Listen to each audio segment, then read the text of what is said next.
Evangelho de João, capítulo 17, versículos 15 a 18, diz assim: Não rogo que os tire do mundo, mas que os proteja do maligno. Eles não são do mundo, como eu também não sou. Santifica-os na verdade. A tua palavra é a verdade. Assim como me enviaste ao mundo, eu os enviei ao mundo. Eu sou o pastor Alan e essa é mais uma Quinta Teológica.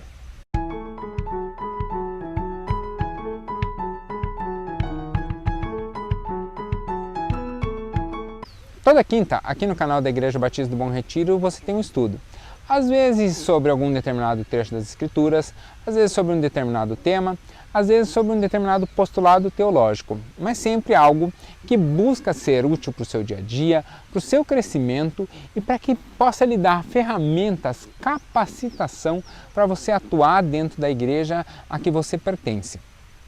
De tal modo que você possa ser sal e luz, ser bênção naquela comunidade. Então, se você tem qualquer dúvida, se você tem qualquer sugestão, pode escrever aqui nos comentários. Eu leio todos os comentários que são postados. Alguns eu respondo aqui no comentário mesmo. Alguns eu só dou um joinha, mas vou responder um pouquinho depois. Mas alguns eu transformo depois num trechinho de uma quinta teológica ou até num tema todo de uma quinta teológica. Mas o seu comentário aqui não fica perdido. Então pode colocar aqui o seu comentário e com certeza eu vou ler e vou tomá-lo em consideração.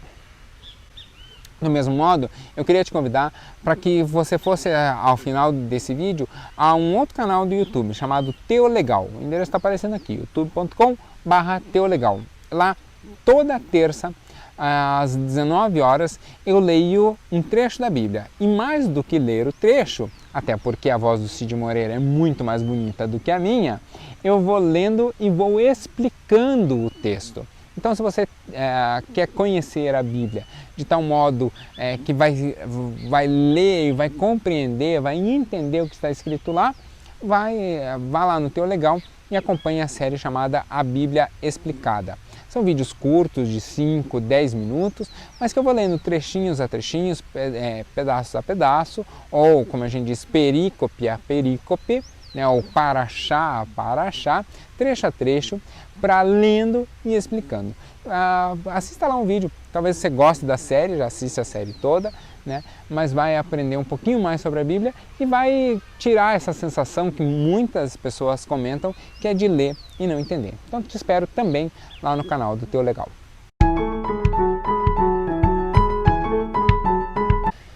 Duas semanas atrás nós vimos o fruto do Espírito e vimos que são uma série de virtudes. O fruto do Espírito, no singular, é uma série de virtudes que fazem a identidade, trazem as características do cidadão do reino.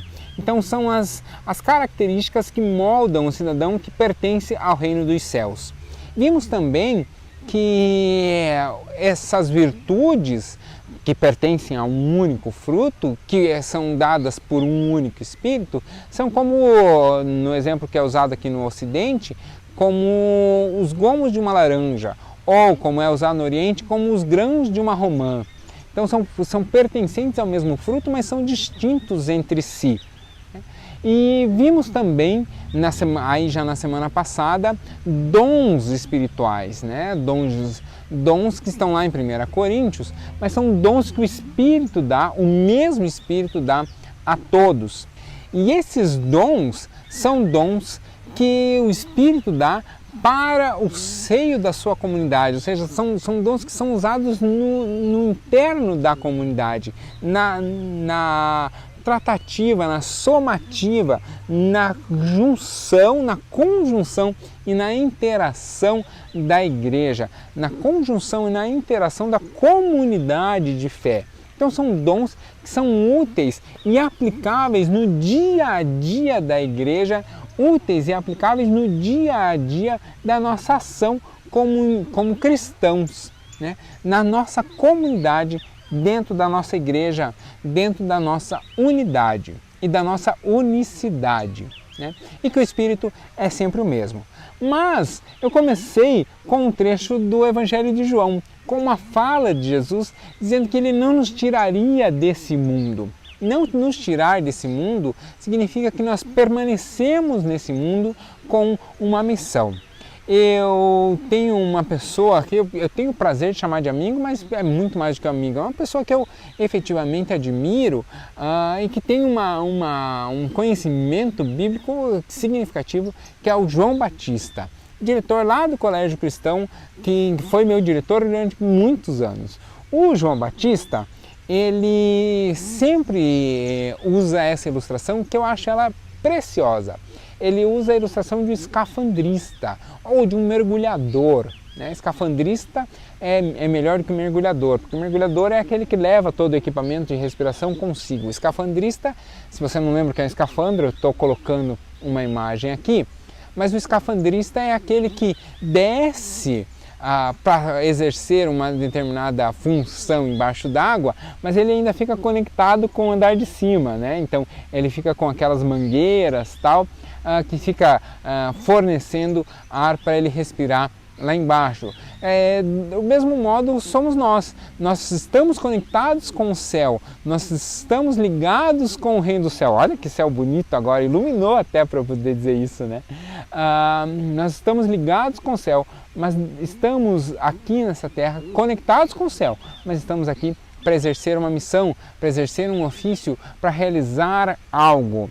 E a ideia lá da fala de Jesus é justamente disso, de que ele não nos tiraria desse mundo para que nós nesse mundo fizéssemos algo, que nós fôssemos sal e luz, ou seja, que nós fôssemos, trouxéssemos sabor e tirássemos o mundo da escuridão, que nós fôssemos atuantes nesse mundo e que nessa atuação, então, nós faríamos a diferença nesse mundo. Por isso, aqueles dons que nós estudamos na quinta passada, eles não se anulam. Eles são forças motrizes, eles são capacitações que nos auxiliam a atuar nesse mundo também. Mas não são os únicos, né? Há dons também há outros dons que podem ser exercidos. E por isso eu levantei alguns outros textos que vão falar sobre dons e talentos que eu queria compartilhar hoje também. Mais uma vez, o vídeo teve que ser dividido em função do tamanho, mas eu queria compartilhar com vocês enquanto ainda a gente tem uma réstia de sol. O primeiro trecho que eu queria ver com vocês é Romanos capítulo 12, versículos 6 a 8, diz assim: temos diferentes dons, de acordo com a graça que nos foi dada. Se alguém tem o dom de profetizar, use-o na proporção da sua fé. Se o seu dom é servir, sirva. Se é ensinar, ensine. Se é dar ânimo, assim o faça. Se é contribuir, que contribua generosamente. E se é exercer a liderança, que o faça com zelo. Se é mostrar misericórdia, que o faça com alegria. Então, essa pequena lista de Romanos vai fazer justamente uma demonstração de alguns dons. Contribuir, servir, ser misericordioso, ser líder, profetizar, né, proclamar a palavra. Há outra lista de dons que está em 1 Coríntios 12, do versículo 4 até o versículo 11, que eu não vou ler. Por quê? Porque foi a quinta passada. Então essa lista você já conhece bem. Mas ainda em 1 Coríntios, aí no capítulo 12, mas versículo 28, que é um pouquinho depois, né? Tem mais uma terceira lista que diz assim: assim, na igreja, Deus estabeleceu apóstolos, profetas, mestres, depois os que realizam milagres, os que têm o dom de curar, os que têm o dom de prestar ajuda, os que têm os dons de administração e os que falam diversas línguas. E aí, dentro então dessa pleiade, dessa multiplicidade de dons, há algumas ações que eu chamei de ações. Você vai ver a divisão que vai aparecendo aqui do lado, algumas ações para nós pensarmos sobre como ser uma bênção no mundo e na minha comunidade. Eu fiz uma divisão um pouco didática para nós compreendermos as ações do Espírito e essas capacitações que o Espírito nos dá. Algumas dessas ações, eu chamei de ações para ficar um pouco mais didático, você vai entender à medida que elas vão aparecendo, e a primeira delas são as ações diaconais. Então, o que são ações diaconais? As ações diaconais são as capacitações do Espírito que nos auxiliam a servir dentro da igreja. Então, qualquer serviço que acontece dentro da igreja, ela é uma ação diaconal. A gente, quando pensa em diaconato, quando pensa em diáconos, lembra primeiramente de servir a ceia, né? Literalmente servir a ceia. Não está errado, realmente é uma função diaconal essa ideia de servir a ceia. Mas o serviço não se restringe a isso, há outros serviços também. A Igreja Batista de Bom Retiro é uma igreja extremamente abençoada, porque nós temos ótimos diáconos, nossos diáconos realmente servem, têm o coração de servo, são pessoas que realmente se doam e que fazem o serviço pela alegria do serviço, não em busca de posições ou de reconhecimento. Nós reconhecemos isso porque eles são dignos de honra, mas não fazem por esse reconhecimento. Essa recomendação Paulo escreveu para o seu filho na fé, Timóteo, na sua primeira carta. 1 Timóteo capítulo 3, versículo 13, diz assim: Os que servirem bem alcançarão uma excelente posição e grande determinação na fé em Cristo Jesus. Então, o que Paulo está falando aqui a Timóteo é justamente isso, de que as pessoas que servem terão um grande reconhecimento. Jesus fala isso, né? Quem quer ser o primeiro no reino, que sirva. Ou seja, que seja alguém útil, que esteja disposto a servir, que seja diácono. Né? Há diáconos institucionalizados dentro da Igreja Batista, dentro da eclesiologia batista. Nós temos apenas 2 cargos, que é o de pastor e de diácono. Então, esses são os oficiais da igreja. Nós, dentro da Igreja Batista de Bom Retiro, nós temos sim diáconos ordenados, né, diáconos institucionalizados, mas nós temos uma série de outras pessoas que servem com muito prazer, que servem com muita alegria e que são, de certa forma, também dentro dos ensinamentos bíblicos, são diáconos. Um exemplo disso é a pessoa que está na recepção. Eu não sei quem estará no próximo domingo na recepção, mas quem estiver lá na recepção, né, checando temperatura, agora não tem mais o check-in do cadastro, mas checando temperatura, dando as boas-vindas, tal. Essa pessoa está ali exercendo um dom diaconal, está ali exercendo uma ação diaconal. Cada auxiliar por exemplo, do Ministério Infantil, cada auxiliar, seja qual for o ministério, a pessoa que vai servir a água ao pastor, né, todos ali estão em ações diaconais. Então, a primeira capacitação de serviço é essa, é o prazer de servir a Cristo dentro da sua comunidade. Essa ação diaconal é muito interessante, porque muitas vezes ela não é condizente a necessariamente a ação da pessoa. Por exemplo, dentro da Igreja Batista de Bom Retiro há uma professora. Ela é professora de farmácia. O dom dela, o talento dela é conhecimento, né? Mas ela é diaconisa. E como assim? Como pode uma farmacêutica, professora, né, de farmácia, ser diaconisa? Ora, ela serve a igreja com não necessariamente com o seu talento de profissional, mas com o seu talento cristão. Ela entende que antes de ser uma professora de farmácia ou uma professora da área médica, ela é, antes de tudo, uma ovelha de Cristo, que pertence a uma comunidade. Por isso, trabalha em prol dessa comunidade. Então essas são ações diaconais e elas não necessariamente refletem a capacitação que a pessoa tem ou a profissão que a pessoa tem. Claro que você pode exercer numa ação diaconal também a sua profissão. Por exemplo, você é uma pessoa que conhece de música, Você é uma pessoa que conhece de eletrônica, sabe, por exemplo, mexer numa mesa de som. Você é uma pessoa que tem essa capacitação, tem essa possibilidade de exercer também dessa forma o seu dom, de exercer dessa forma o seu talento. Então a ação diaconal ela não é necessariamente a sua profissão, mas ela é uma ação muito preciosa para ser realizada dentro da sua comunidade. Mas ela não acaba ali. Há ações também que eu chamei de ações ministeriais, né? Essas ações ministeriais, elas são um tipo de ação diaconal, mas ela aqui é um pouquinho diferente. Por quê? Porque ela demanda, não é que ela demanda mais compromisso, eu quero ser muito precioso e muito assertivo nessa palavra. Ela demanda mais responsabilidade. Mas não quer dizer que o serviço diaconal é irresponsável. É que assim, normalmente a ação ministerial você vai estar liderando outras pessoas. Então, ela vai exigir de você uma ação de liderança, ela vai exigir de você uma ação às vezes é muito mais do que servir, é uma ação de fazer e permitir que se faça, de comando, de liderança dentro da sua comunidade.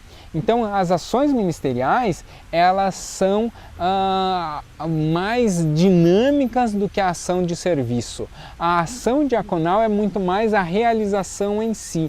Então, planejamento, toda a estrutura anterior, ela é uma ação ministerial, né? Então, por exemplo, o diaconato nosso é um ministério e aí os nossos diáconos institucionalizados, eles exercem algumas ações ministeriais e algumas ações diaconais, né? Então, esse exercício de planejamento, de liderança, é uma ação ministerial, né? Então, por exemplo, Ministério Infantil.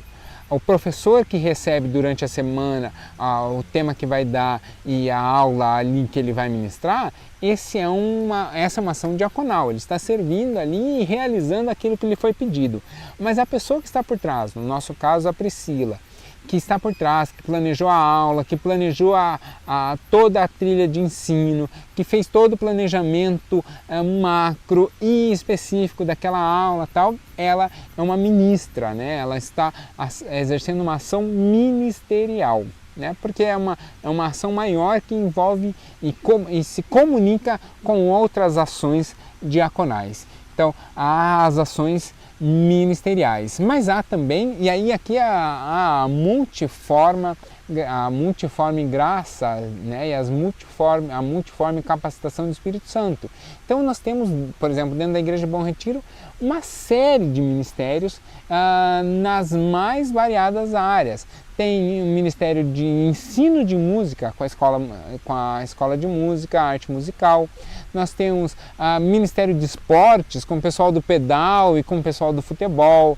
Nós temos o Ministério de Churrasco, que não é o Ministério de Churrasco, mas é um Ministério de Homens que faz churrasco não pelo prazer de comer a carne em si, mas pelo prazer de se reunir como unidade, como corpo, e ali conversar e ter uma palavra, né, e algo mais específico. Então nós temos uma série de ministérios e isso é muito interessante. Por quê?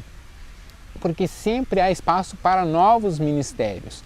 Os ministérios, eles, como são organismos vivos, eles têm às vezes um nascimento, às vezes eles passam por um processo de crescimento, de amadurecimento, às vezes eventualmente morrem, daqui a pouco ressuscitam, às vezes tem um líder, às vezes acaba perecendo por não ter uma liderança formada e aquele líder naturalmente acaba passando, né? Porque a vida é dinâmica. Então, às vezes os ministérios morrem, mas há sempre espaço para os ministérios. Cessou o chafariz, então por isso um pouquinho do chiado acabou. As ações ministeriais, elas são exercíveis dentro da igreja, sempre há ministério para isso, né? Há sempre espaço para novas visões. Por isso é tão importante você conhecer o seu dom, porque muitas vezes você vai dizer assim: mas na minha igreja não tem dom para o meu ministério. peraí, você tem o dom e na sua igreja não tem espaço para o seu ministério? Então pronto, é por isso que não tem o seu ministério lá, porque estava demandando de você a criação ou a fundação, a sustentação desse ministério. Então essas ações ministeriais acontecem naturalmente. Mas isso ainda está dentro do seio da igreja. E nós temos também ações que são chamadas de ações, que eu chamei de ações missiológicas. E aí eu queria lembrar do texto de Romanos 10, versículos 13 a 15, que diz assim: porque todo aquele que invocar o nome do Senhor será salvo. Como, pois, invocarão aqueles que não creram? E como crerão naquele que nunca ouviram falar? E como ouvirão se não há quem pregue? E como pregarão se não forem enviados? Assim como está escrito: quão formosos são os pés do que anunciam coisas novas, ou boas coisas, ou que anunciam o Evangelho.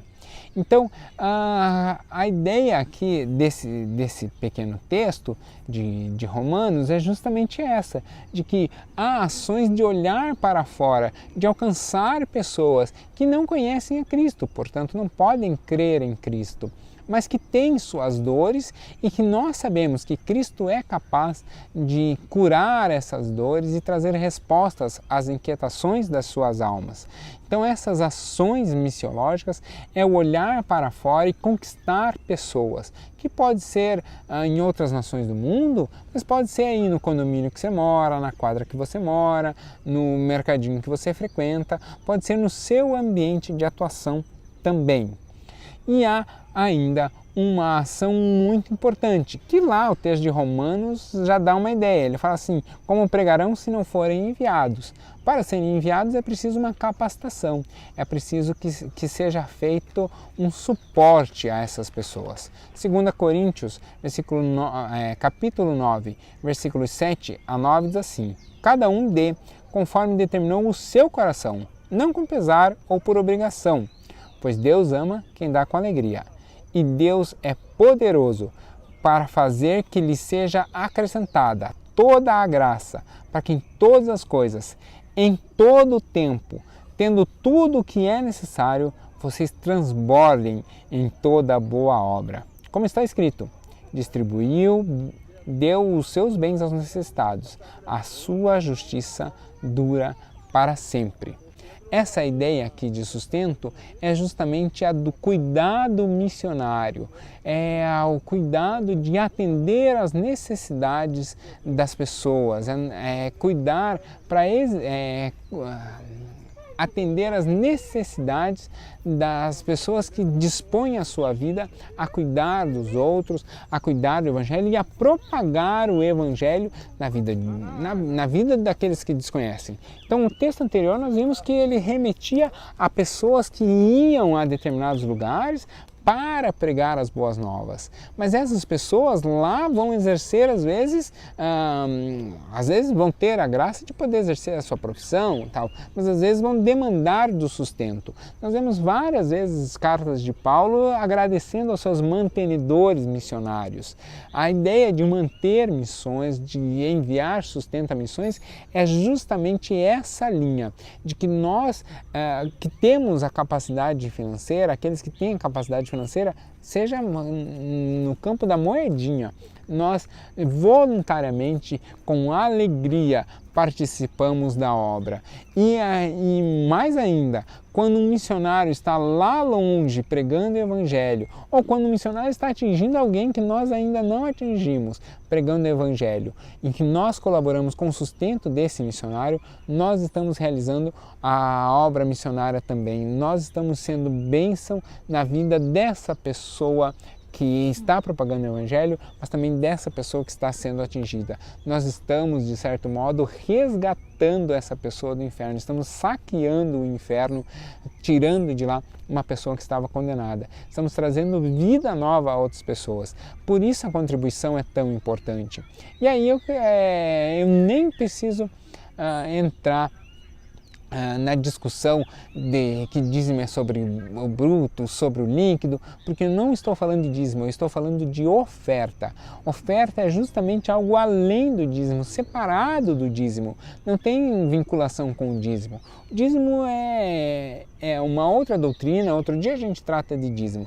Eu estou falando de oferta, aquilo que você dá além do seu dízimo. Essa que pode ser direcionada ou não, mas é esse dinheiro extra, não necessariamente recorrente, há pessoas que o fazem de modo recorrente, outras não, mas é essa oferta que você dá para a propagação do reino.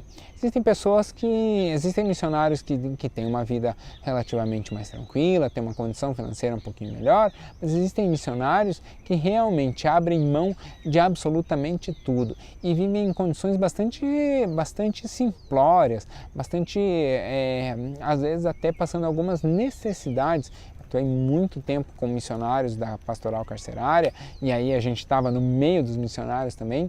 Conheço missionários assim que contam as moedinhas para fechar o mês, mas são pessoas que compreenderam que apesar de precisarem contar as moedinhas para fechar o mês, eles têm a firme convicção de que há um Deus provedor e que cuida desses missionários e que, mesmo sendo difícil muitas vezes, não falta, porque Deus é misericordioso. Então, se você tem esse entendimento, contribua também com missionários, dê ofertas missionárias, pode ser um ministério específico, pode ser uma oferta direcionada. Nós temos dentro da Igreja Batista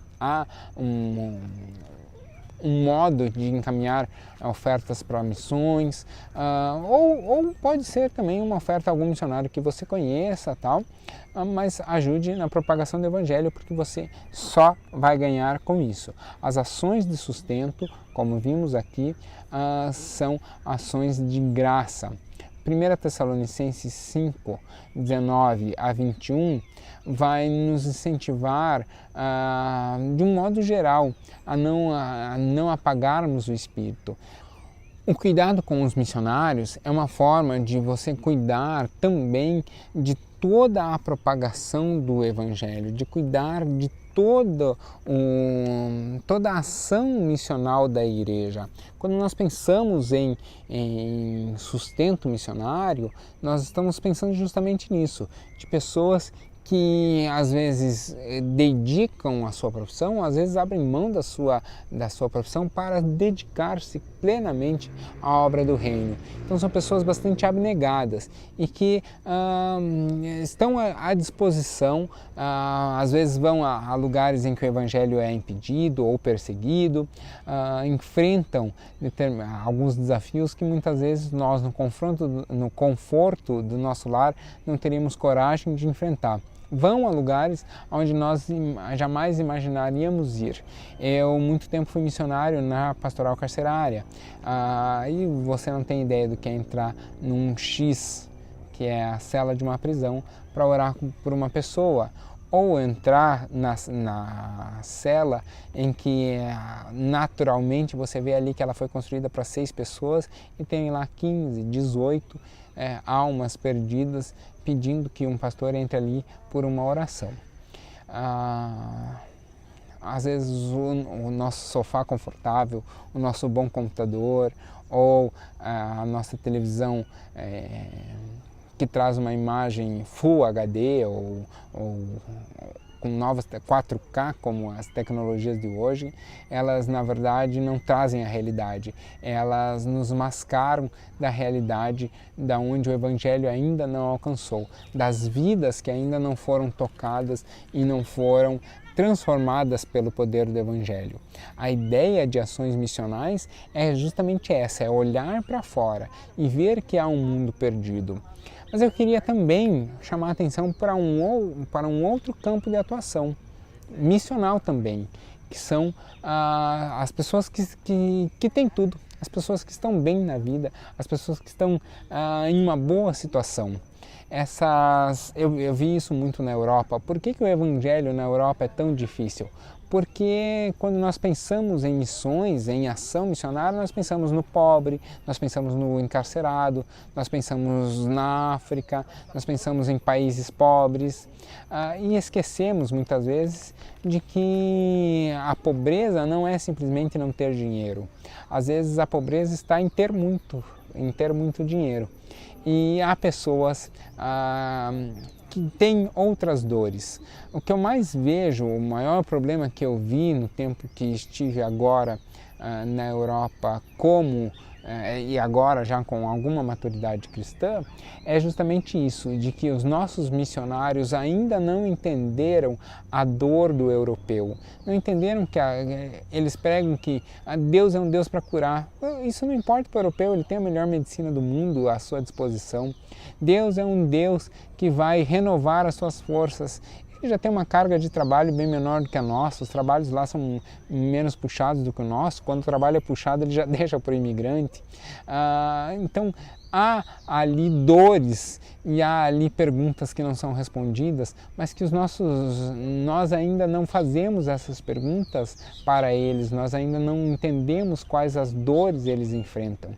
Por isso o Evangelho tem se diminuído na Europa. Então, ações missionais também são essas ações de orar, de interceder, de cuidar, de sustento de intercessão, sustento de apoio de oração, sustento de mandar um cartão para o missionário, mandar às vezes um e-mail ou um recado lá numa página social, de uma rede social qualquer, perguntando como ele está e como está o trabalho lá, não exigindo um relatório do que ele tem gasto, do que ele não tem gasto, mas só para dizer, olha, você está longe, nós estamos com vocês. Eu sempre, quando posso interagir com o pessoal da internet, dentro da igreja, nas aulas da integração ou de qualquer recado que eu vou dar lá na frente, eu digo isso, vocês não estão sozinhos, nós estamos caminhando com vocês, nós estamos longe fisicamente, mas próximos no dia a dia. Então, essa ideia de sustento é também o sustento nesse sentido.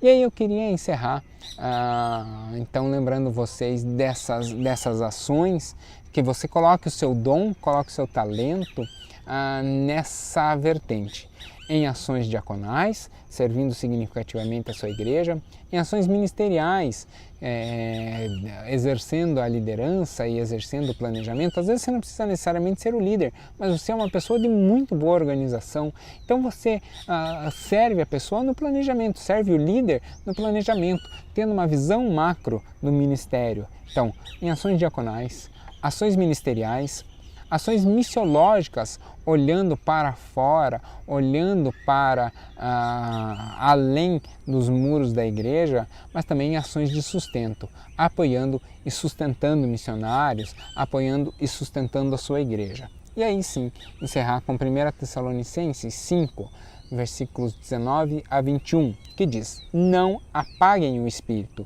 não tratem com desprezo as profecias, coloquem à prova todas as coisas e fiquem com o que é bom. Não apague o espírito, deixe o espírito fluir, deixe o espírito naturalmente tocar o seu coração. Peça ao Espírito que você quer conhecer o seu dom, que você quer ser uma bênção dentro da sua igreja, que você quer ser uma bênção dentro da sua comunidade, que você quer ser alguém significativo ali dentro. Não precisa ser alguém de destaque, você quer ser alguém significativo ali. Talvez você vai ser a pessoa que vai limpar o chão. E não tem problema, a gente limpa o chão com um sorriso no rosto e faz daquele chão o chão mais limpo do mundo. Por quê? Porque vai ser tão limpo quanto as ruas da Jerusalém Celestial. A gente age dentro das nossas ações como se fosse exatamente e diretamente para o próprio Deus, porque assim o é. São palavras de Jesus, não se pode adorar ao Deus invisível, que nós não vemos, se nós não agimos na vida do nosso irmão a quem vemos. Então, quando nós olhamos para o nosso irmão e quando fazemos a ação, seja ela de serviço, de sustento, de ministério ou de missão, quando nós fazemos a ação, que aquilo para o qual o Espírito nos chamou, aquilo para o qual o Espírito nos capacitou, aí a nossa vida passa a ser significativa. Então, ore, peça a Deus que o capacite e Deus não vai se furtar de fazer isso. Seja você também uma bênção.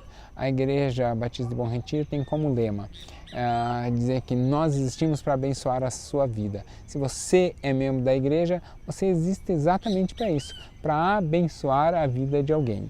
E se você ainda não é membro da igreja, você será abençoado pela nossa igreja. Mas na hora que você se tornar membro, você passa a ser também um agente multiplicador. E aí você vai entender que muito mais abençoado é dar do que receber, é fazer do que ser servido. Que Deus possa te capacitar, te dar coragem, te dar ousadia de realizar aquilo que Ele quer para a sua vida. Deus abençoe. Eu sou o Pastor Alan e eu queria encerrar orando, pedindo justamente isso para Deus. Senhor Deus, que o nosso coração possa ser esquadrinhado e toda a avareza, toda a individualidade possa ser retirada. Que o nosso coração nesse instante seja limpo e que seja renovada a nossa mente e o nosso coração. Que nós possamos nos doar ao Senhor, nos doar à sua igreja e possamos ser agentes transformadores, possamos ser alguém de bênção, tanto na nossa comunidade de fé, quanto na vida das pessoas que interagem conosco. Eu abençoo a vida de cada um que assiste o nosso estudo, para que eles possam realmente ser capacitados na força do Espírito Santo. Abençoa também a minha vida, de tal modo que eu possa entrar com muita reverência, com muito respeito na casa das pessoas, mas trazer ali palavras que vão motivá-las a serem agentes transformadores e agentes propagadores do reino. É o que eu te peço e já agradeço. Em nome de Jesus. Amém. Muito obrigado por estudo até aqui. Compartilhe esse estudo com alguém, seja bênção na vida de alguém e que Deus te abençoe. Tchau, tchau.